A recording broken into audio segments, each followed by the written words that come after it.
Hello viewers.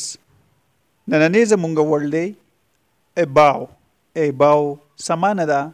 راځئ چې زده کړو په دې ویډیو کې.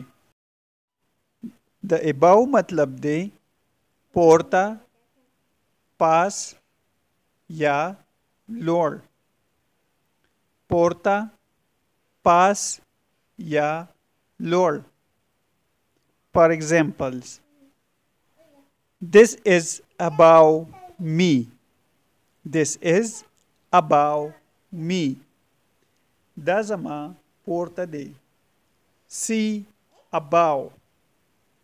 See above. پورته وګورئ.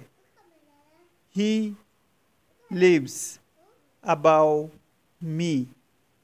هغه زما پورته ژوند کوي.